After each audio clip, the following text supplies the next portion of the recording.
This is from Princess Xena. I think I'm saying that right. I've covered her before, so if I'm saying that wrong, I'm really sorry. What's going on, brother? How you doing? And it's called Abba's right about the term people of color. Okay. I am going to be like the typical white guy. I'm going to insert myself into topics I don't need to. Because you want to know what? That's just based. Frankly, that's exactly what I like to do. So let's get it going. Welcome back to another video. So I was watching an Abra and Preach video, and I wanted to kind of talk about this because Abra touched on something that I also have really strong feelings about. So I thought I'd just share with you what he said, and I'll kind of give you my 2 cents on this subject. I'm going to play the video for you now to give you some context. No. What changed? I dated a white person. Oh! Wait, what did they say to happen? Video for you now to give you some context. No. What changed? I dated a white person. Oh, they don't have a preference because they date a white person. Okay. What happened? He called me a colored person. Not I'm sorry. It was like a jump scare. a person of color. Colored person. I want to say something. Or maybe he just didn't really get it. Maybe he's just a southerner like me. Fundamentally speaking, the concept of saying like people of color, it's just person first language. That's really all it is. That's why like I'll say like adults with intellectual and developmental disabilities, the person first, right? That's how you're supposed to do it. Now, we don't really hold that standard to like white people, right? But we also don't with like black people. People of black, I don't know.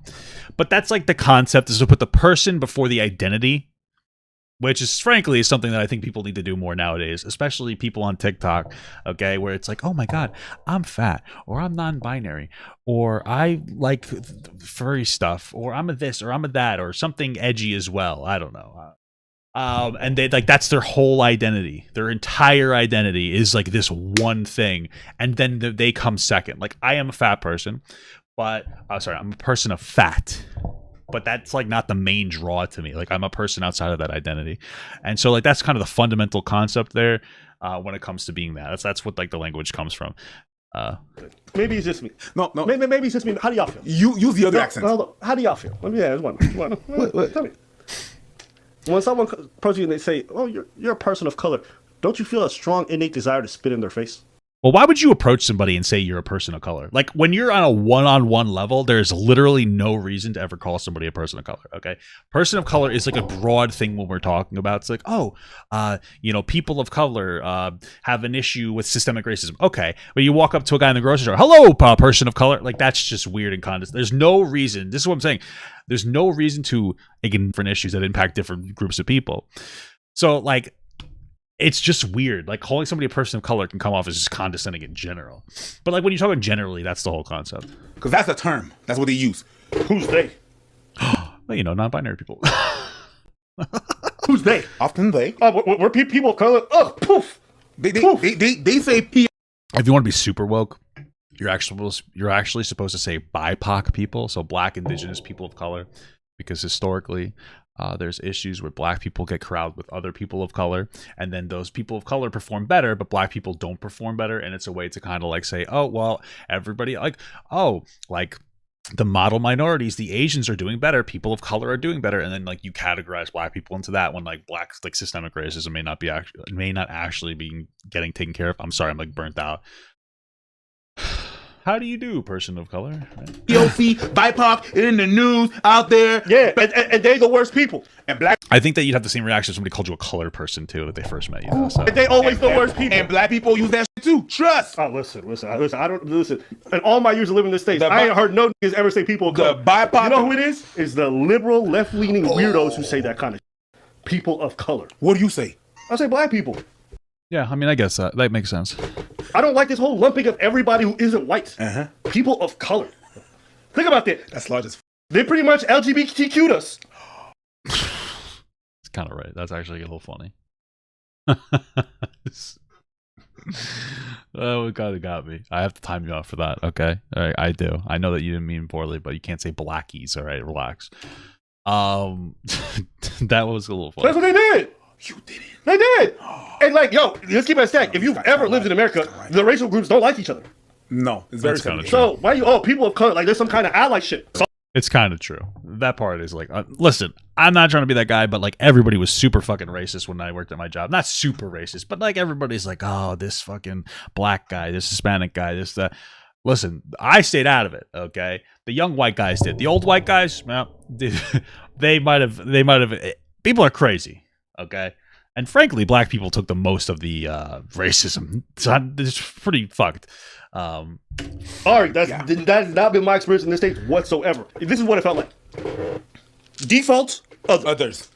And they threw everybody in the other, and they're like, wear it like a badge of honor. People of color. Suck my nuts. For those of you who follow me on Twitter, I've already expressed my views on these acronyms. I dislike these acronyms for a number of reasons. The first one, which Abra correctly pointed out, is very othering, because when you say people of color or BAME or... I'm a person of color after I go to the beach. That's why I hate the beach. I don't want to be associated with you. No, I'm just kidding. I'm just terrible at the beach. I burn so quickly. I'm so white. And I take a medication that actually makes me burn more. So BIPOC, you are basically saying there's white people and then there's everyone else. So we can't have our own unique identity. Like, let's just be very clear, because like I understand that like white liberals are the ones that usually use this language the most, but advocates from these other groups, for the most part, are the ones that were like, hey, we would like to be othered in the context of understanding our unique individual systemic issues. Okay, I just want to bring it out there. Not everything's white people's fault. Okay, we did the slavery, but we didn't do the BIPOC. Okay, he's like, we're just everything else. It's very othering. It others white people because it makes them like very separate to everybody else, and then on top of that, that does make me feel much more superior.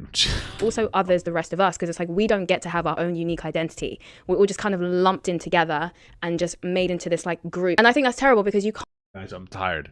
Anything I say in here is not admissible in court. Can't help each group of people if you don't acknowledge their uniqueness, if you don't acknowledge the fact that they have unique struggles, they have unique privileges, they have unique advantages and disadvantages. How can you really address a group properly if you can't even acknowledge their individuality? It's like, even in Britain alone, the black people here are not even the same. You've got black people who come from African backgrounds. Bro, some black people will kill you if you call them black, by the way. Okay, especially like we'll separate Native Black Americans versus like non-Native Black Americans. So like black people that are here, usually descendants of slavery, versus like non-Native Black Americans, like people from like Haiti and shit, bro. I always tell a story, but like when I was younger, I was went to White Castle with my mommy. I called a Haitian woman black, and she got so fucking angry at me. She started yelling at me and shit, bro. I thought she was gonna hit me. That's just crazy. So, you know, be careful, guys. All right, it's a lot of you've got black people who come from Caribbean backgrounds. These two groups are the same race, but yet they still have very different outcomes and they have very different experiences. So if you can have such differences in experiences between two people of the same race who have different ethnic backgrounds, then how could you possibly think that you can lump all of the other non-white races into one box as well and still be able to effectively... We put all the white races into one box too. So they tackle all of the different struggles that they have, or discuss all of the pros that they have that we could perhaps apply to other racial groups to help them improve as well in society. The reality is you can't, because when you fail to acknowledge the individuality of all of these groups, you fail to acknowledge all of their unique and individual experiences, as well as their unique and individual struggles. So how can you help them? It looks at people from an abstract perspective. It completely dismisses... Just general, because I agree with her. Obviously, I said before, like by black people getting put into like the people of color area, they haven't really gotten help overall as a group in America, at least. Or the numbers are fudged. But like you kind of have to generalize when you're doing this from a societal level, because like you can't, like, it's just like, how much do you generalize? We shouldn't be generalizing all BIPOC people. We should generalize like, okay, this is like a group of black people are doing this and that, and you usually, but you have to from a sociology perspective. I literally am burnt. My brain is poop. And completely disregards individuality and just looks at people from an abstract place. So to them, they just look at different groups and they're just like, this is just the minorities. That's it.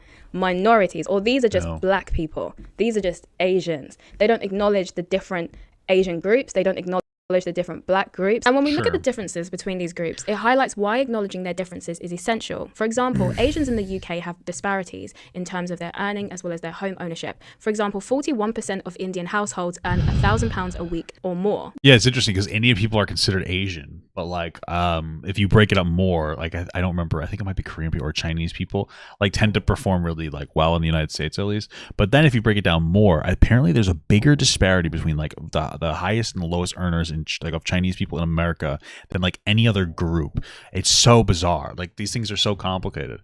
I think I'm white, you know. This is significantly higher than other Asian households in the UK, for example, such as Bangladeshi households, where 18% of their households earn £1,000 or more. 14% of Indian households in the UK also earn £2,000 or more a week, significantly higher compared to their other Asian counterparts, such as Bangladeshi and Pakistani households, where only 3% of them earn that much. And this also explains why using the general term Asians when talking about data is not sufficient enough to highlight the differences between. Chinese and Indian workers are the biggest earners. Are they? Wow, I didn't know that Indian people made that much money. Okay, cool. Talking about data is not sufficient enough to highlight the differences between these different ethnic groups. The same applies with black people. Black Caribbean students are significantly more likely to be excluded from school. They also get lower grades in Well, why? Black Caribbean pupils 3 times more likely to be excluded. Black Caribbean students are significantly more likely to be excluded from school. They also get lower grades in comparison to other Black African students. In 2021, a commission published a report on race and disparities, and within it they discussed the differences between African children and Caribbean children in the UK. Here is one of the researchers discussing some of their findings. Every ethnic group performs better than whites, bar Black Caribbean pupils. Is that correct? Yes, that's correct, Andrew. And as I say, this is why we simply can't make this a BAME versus white issue. And actually beyond that, you get... Is it like a lack of education in like their home country or something, and then they come over and then they're not as like caught up or something like that? People saying, black exclusions, for instance, black outcomes. You can't even do that, because actually what we see is African children outperform, white kids outperform, the kind of average. And Black Caribbean kids are one of the worst performing. So even once you start saying, well, there must be racism. Who is the worst performing? Racism towards black kids because exclusions. African kids are no more likely to be excluded from school than their white British counterparts. Again, it's the Black Caribbean kids that see these high levels of exclusions. And then that... Maybe they should stop being pirates of the Caribbean. I don't really know how to say it. Sorry. Then you have to ask yourself, hang on a second, is this institutional racism blanket explanation adequate, or is there other things going on that mean even if you're black, your outcomes are likely to be different depending on whether you're an African immigrant or, a third generation Black Caribbean child? The Race report found evidence that most of the race disparities are due to things such as family structures, culture, and class, more so than race itself. Now, naturally, of course, this caused a lot of outrage because how dare you? How dare you say not everything is racist? Some even went as far as to say that the report was a deliberate attempt. Right, experts condemn UK racism for attempting to normalize white supremacy. I feel like I have to look into it because there's probably something in there that like actually is a valid point, even if it's like such an old article. I don't know. Right.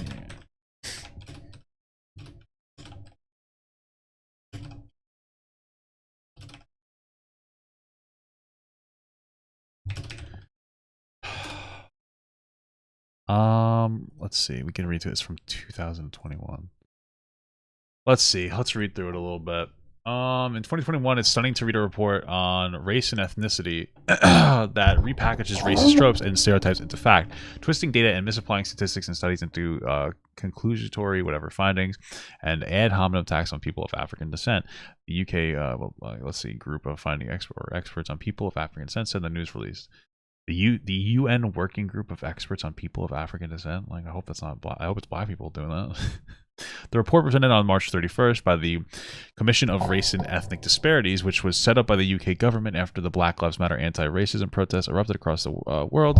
Following the death of George Floyd last year, the human rights experts also said that the report cited dubious evidence to make claims that rationalize white supremacy by using the familiar arguments that have always justified racial hierarchy. This attempt to normalize white supremacy. Okay, stop saying white supremacy. Like, give me a fucking argument. Holy shit. Experts of the British government to reject the findings concerned that the accurate reflection of historical facts as they released the tragedies. The group of work said that the British government omitted any recognition or analysis of institutional racism by internal human rights bodies. Okay, there's the experts also condemned the report's assertion that while there might be overall acts of racism in the UK, there was no institutional racism. Okay, so the report basically is saying that institutional racism doesn't exist. Okay, well that report's probably dumb because it's kind of we should be at a point where it's like fact.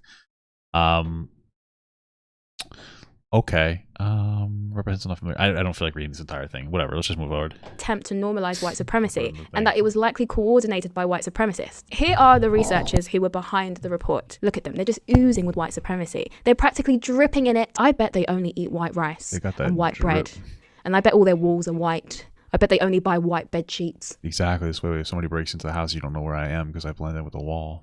You can just tell they love a cheeky bit of white supremacy, they do. Even after discovering that most of the researchers behind the report were not white, people still believe that they were influenced by white supremacy. Because Black and Asian people thinking for themselves? What is that? Never heard of it. Now, to a normal person, it makes sense that a person's class, as well as household setup, would be the biggest impact on their life. Yeah, living with two parents in the first mention. As well as their outcomes.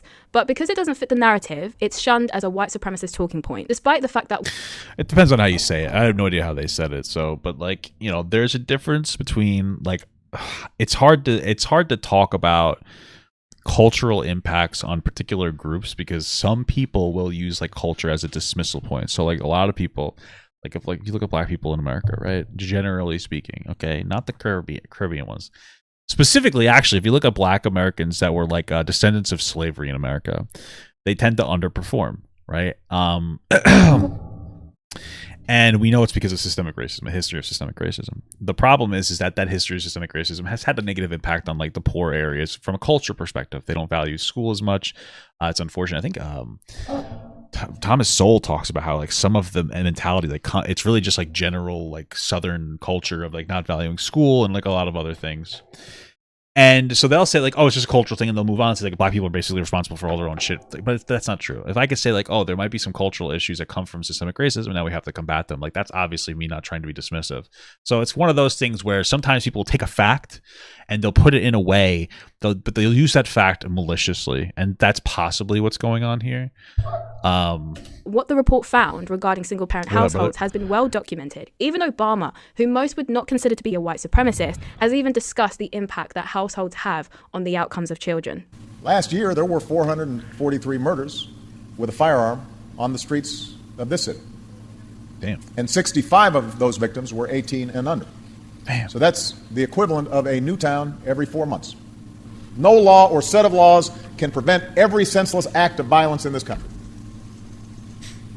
When a child opens fire on another child, there's a hole in that child's heart that government can't fill.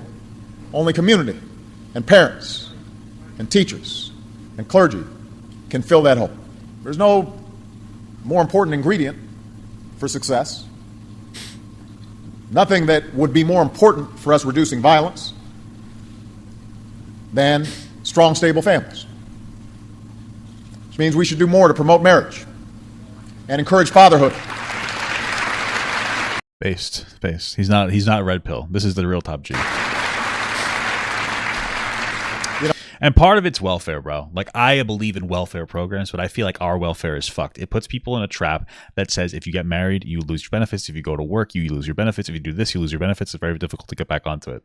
And so when you tell poor people that they can't work or they'll lose the money that they depend on, and it'll be hard for them to get back on the system if they do decide to work and work harder, what are they going to do? They're just saying, like, fuck it, it's not worth it. I'm not going to work. And since Black people are disproportionately poor because of like systemic racism, right? It ends up creating a community of people in general, and this is something that all poor people will experience, of like not giving a fuck. Like, why get married? You don't want to, you're getting more money to not get married than if you get married. Like, you know, why work? Because you're not gonna get money anymore. Why do this?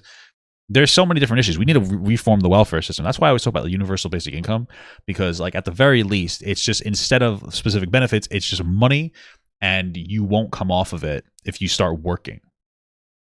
Like, we decentivize people on the welfare system to work. Like, how dumb is that, you know? No, don't get me wrong. As the son of a single mom who gave everything she had to raise me with the help of my grandparents, you know, I turned out okay. But I think it's, you know, so we got single moms out here. They're heroic what they're doing, and we are so proud of them. But at the same time, I wish I had a father who was around and involved. Yeah, true. I agree with this 100%. Loving, supportive parents. And by the way, that's all kinds of parents. That includes foster parents, and that includes grandparents and extended families. It includes gay or straight parents. Those parents supporting kids, that's the single most important thing. And when we I agree with you 100%, man. Like, I did fine without a father. Like, I had a very strong family unit. Like, my family stepped in to help. Not a lot of people have that.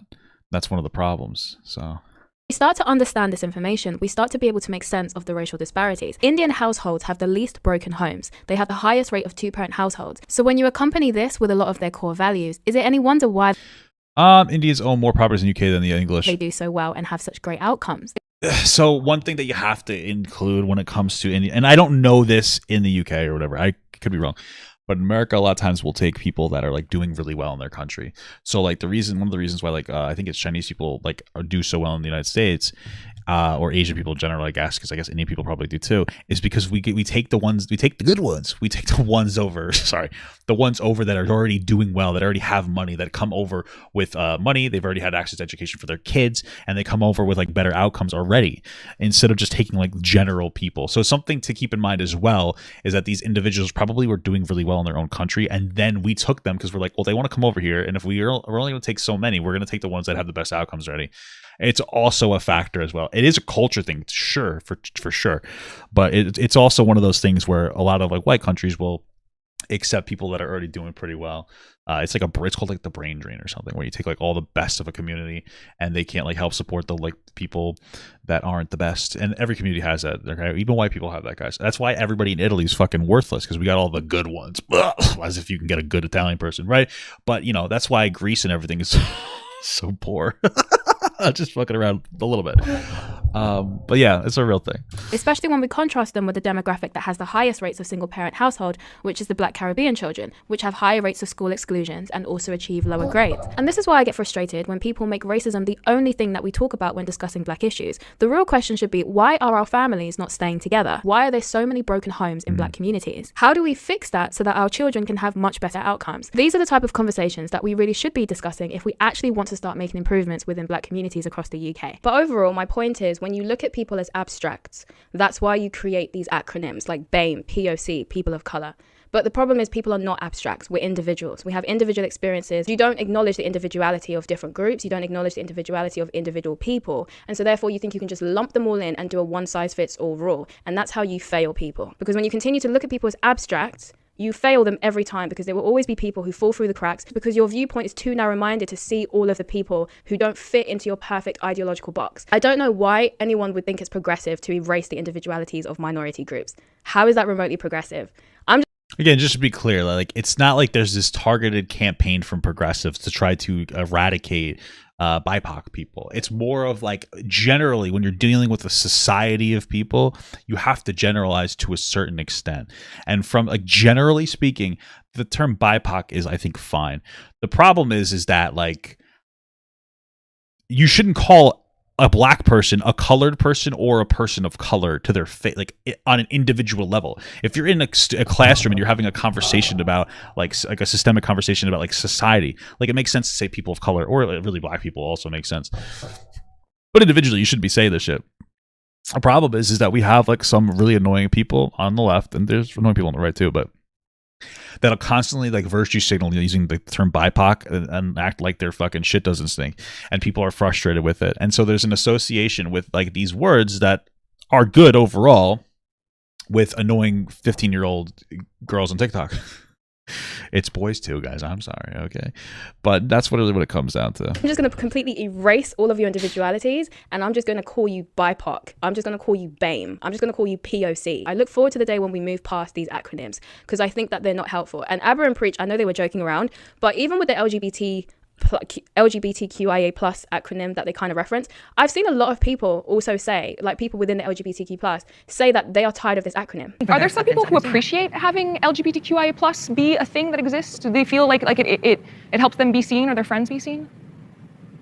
Anybody here at all? Well, I think this is an entire panel of conservatives. But Okay. Sometimes it just gets to be too many damn letters. It's a lot. You know what I'm saying? It's a lot. Like, seriously, maybe I'm wrong about that. like it just, you adding letters on. So like sometimes I appreciate it, and other times I'm like, it's too many damn letters. Like, So well, my thing is like, again, the LGBTQ community fundamentally makes sense when you're speaking about this broadly. I think the problem is that we lumped gay and trans people together, which never made any fucking sense. LGB makes sense. That's about your sexuality. Trans people, that's about like your gender identity. It makes no sense to collect those two together. And so the problem is, like, when we're talking about generalizations can be good, but generalizing too much is obviously going to be bad. So like, we need the entire LGBTQ community, but it's like, that's so many people. It's so many different identities.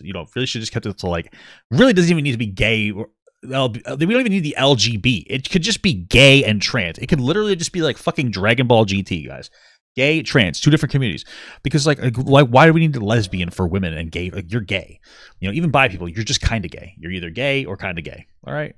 And then trans people, there's like, you know, that's a whole thing. So, yeah. Personally, I'm all in favor of the collapse of these acronyms. There may be some overlap, but there's also going to be a ton of differences. But Person of whiteness is very polite. I hope that people keep using that. You can't acknowledge any of those differences if you refuse to acknowledge their individuality. So yeah, I 100% agree with Abra that these labels are terrible. Like, I don't like being called POC. And I find the whole POC term funny because it's like calling someone coloured in the West is offensive. Like in Zimbabwe and South Africa, we call mixed race people coloured. And it's not offensive. It's just that's just what they are. You have Is it not offensive? Okay. black people, white people, and coloured people. And coloured people is used to describe mixed race people. It's not offensive. That sounds a little okay. Whatever. I don't know the place, but it sounds a little bit. We go black people, white people, then colored people. It sounds like you're calling them like a mulatto, which is like I think, is that a racist term for people that are mixed race, or is that the cookie? Whatever. And I just find it interesting because these words call me Mayo tone. Will mean different things in different parts of the world. And in the West, it's so offensive.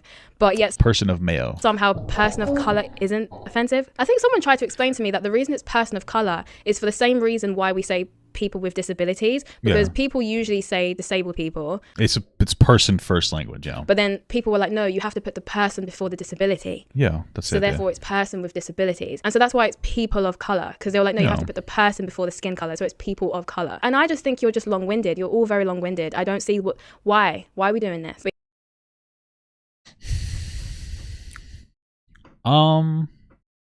So let's be real, and this is an American tone. This is from like an American perspective, rather, excuse me. In America, like, there can be a lot of stank on autistic people or colored people.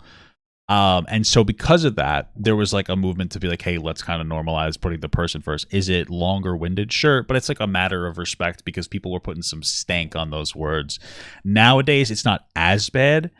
So you probably, it seems like it never needed to exist in general, you know, but yeah, I like to be respectful of the label, like person of autism, you know, person with autism, you know,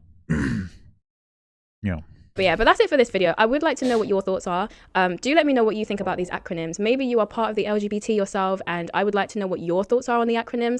And also maybe you're a POC person as well, and I'd like to know what your thoughts are on the acronyms too. Because yeah, I just think that we would be much more productive without them. I don't think it helps. I really don't think it helps us in any way whatsoever. And it does from like from a societal level. But like Abra says, creates this false idea that there's allyship between the minority groups. Like, there is racism that happens between people of color all the time, but we don't get to talk about that. We only get to talk about white people versus all the other races because of the way we've set it up. We've set it up to be white people versus everyone else. Well, yeah, but the reason is because, like, historically, white people, at least in America, have set it up to be white people and then everybody else. And then, like, even like Irish people weren't considered white. And then once you become a whitey, then all of a sudden you're considered normal. So that's kind of the thing. It's not like the system was set up by like racist people, and now we acknowledge the differences so that we can try to acknowledge the systemic differences. But it's hard to get everything down pat. It's just, you have to generalize sometimes. You know what I mean? You have to make some general, broader assumptions. It's how all of our systems work. It's, you know, it's just how much is too much generalizing, you know? But yeah, I would definitely be interested to hear your thoughts on these acronyms. So do let me know in the comments. If you enjoyed this video, you may as well like and subscribe. I am also on other socials, and I also make music if you'd like to check me out on there. Thank you. What? You make music? Oh. They never leave me. Actually got it good. And I don't like what they have to say. I've tried my best to lead them. It's actually kind of good. I was surprised. I thought it was going to be like that girl in the segment we first watched where she tried to sing a song and it was horrible dog shit. I want Papa Gut to pee on my face, but just as a friend. There's nothing weird about that. I want him to pee on my face.